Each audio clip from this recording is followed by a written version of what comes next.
किती दृष्ट असतात हे पुरुष.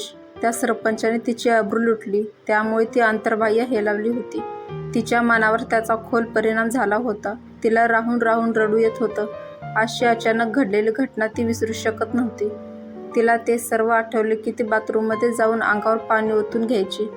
तिला आता स्वतःच्या शरीराची किळस येत होती. तिला स्वतःचे शरीर नकोसे झाले होते. तिने तिच्या सुंदर शरीरावर खूप प्रेम केले होते.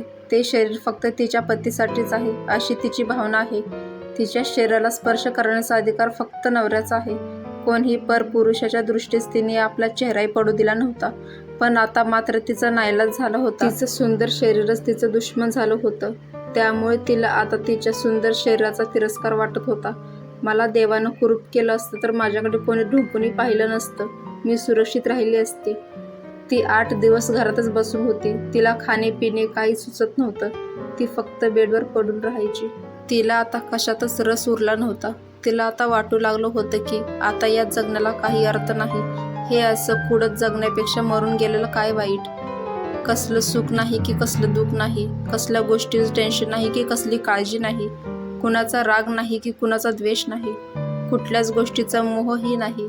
या सर्व मोह मायेतून सुटका म्हणजेच मुक्ती नाही का? ज्याच्यावर जीवापड प्रेम केलं तोही मला सोडून निघून गेला. त्याला माझी चिंता काळजी वाटली नसेल का? या जगात ती एकटी कसे जगेल हाही विचार त्याच्या मनात आला नसेल का?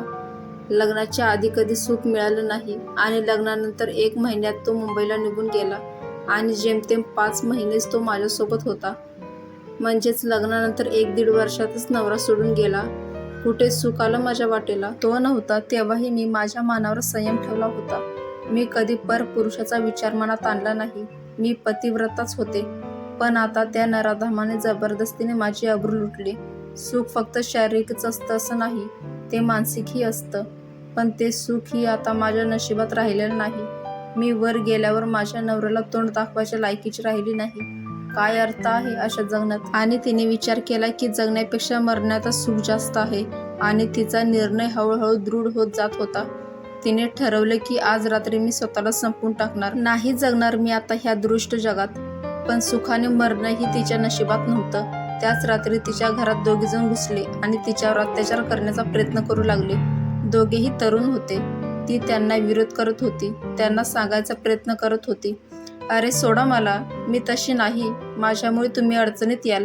तुमच्या भल्यासाठी तरी माझ्यावर अत्याचार करू नका. यापेक्षा अधिक ती काही सांगू शकली नाही.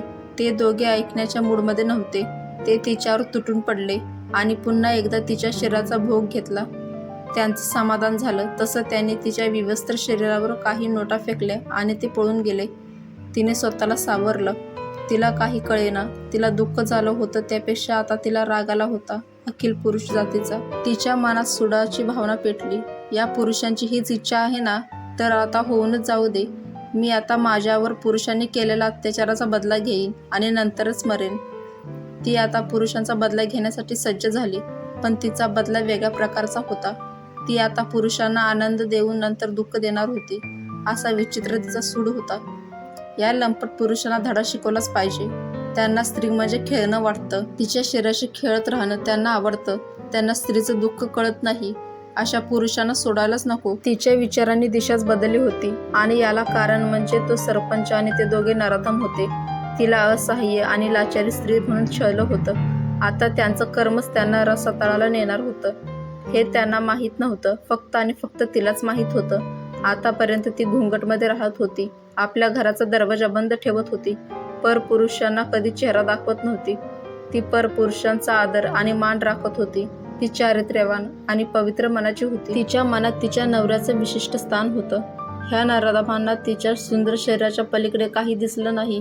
ती कधी आपल्या तावडीत येते आणि कधी आपण तिचं शरीर भोगतो असं त्यांना झालं होतं. त्यांनी एका स्त्रीचा अपमान केला होता. ज्या पुरुषांना स्त्रीची किंमत नाही त्यांची गय करण्यात काही अर्थ नाही. तिला आता कोणी न्याय देऊ शकणार नाही याची तिला खात्री पडली होती. त्यासाठी कोण तिला मदत करणार होतं? कोण तिला आधार देणार होतं? एक स्त्री म्हणून तिलाच सर्वांनी दोष दिला असता. तू असं काय केलं नि तू तसं काय केलं म्हणून तिलाच विचारलं असतं. तिचा निर्धार पक्का झाला आणि ती उठली. तिने आपला घुंगट काढून टाकला. आपल्या घराचा दरवाजा सताड उघडा ठेवला. तिने आता पिंजरा उघडा ठेवला होता. त्यात आता कोण फसणार हे ती बघत होती. ज्यांनी तिच्या स्त्रीत्वाची कुंचबना केली होती त्यांचा बदला ती घेणार होती. आणि दुसरा फायदा म्हणजे तिला आता पैशांची चिंता राहणार नव्हती. जे तिच्याकडे येतील त्यांच्याकडून तिला पैसे भेटणार होते. एका रात्री त्या गावातील किराणा दुकानदार भीतच तिच्याकडे आला. त्याने हळूच तिला बाहेरून हाक मारली, श्यामा, मी आलो आहे. तशी ती बाहेर आली आणि म्हणाली, शेठजी, आज इकडे कुठे वाट चुकलात? काय येणे केलं? श्यामा, तुझ्यावर वाईट प्रसंग आला याची मला माहिती मिळाली. मला लय दुःख झालं. तुझ्याकडे यायचं म्हणजे लोक माझ्याकडे संशयाने बघतात. आता कसे काय आलात मग?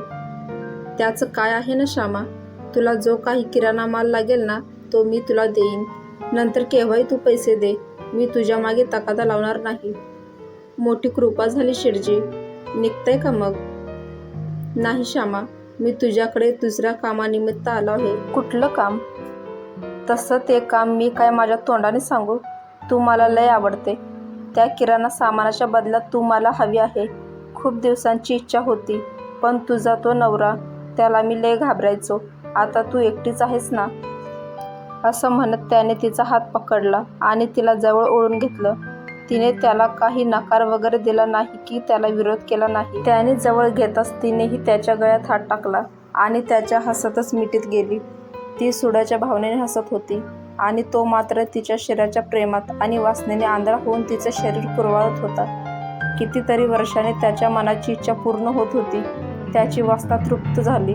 त्याचं समाधान झालं तसं त्याने तिला सोडलं आणि तिच्याकडे बघून हसत म्हणाला, ही ह्या रात्रीची तुझी किंमत. असं म्हणून त्याने तिला काही पैसे दिले.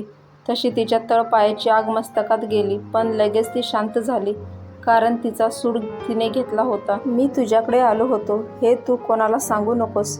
त्याचं काय आहे ना, माझी गावातलं इज्जत आहे.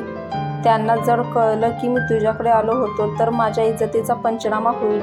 म्हणून म्हणतो की तू बी कोणाला सांगू नको. ती त्याच्याकडे पाहून हसली आणि म्हणाली, नाही सांगणार शेठजी. तुम्ही इज्जतवाले आहात ना. तुम्ही चिंता करू नका. हे गुपित माझ्या मनातच राहील. तसा तो पुन्हा घाबरत तिच्या घराबाहेर पडला. श्यामा पुन्हा हसली. हे दिवसा इज्जत सांभाळणारे रात्री येतात माझ्याकडे कुकर्म करायला आणि आपलं तोंड काळं करायला आणि म्हणे आम्ही इज्जतवाले. माझी किंमत ठरवतो काय? तुझ्या पापाचं फळ तुलाही मिळेल. फक्त थोडे दिवस थांब. रात्र बरीच झाली होती म्हणून तिने तिच्या घरचा दरवाजा रागाने धाडकन बंद केला.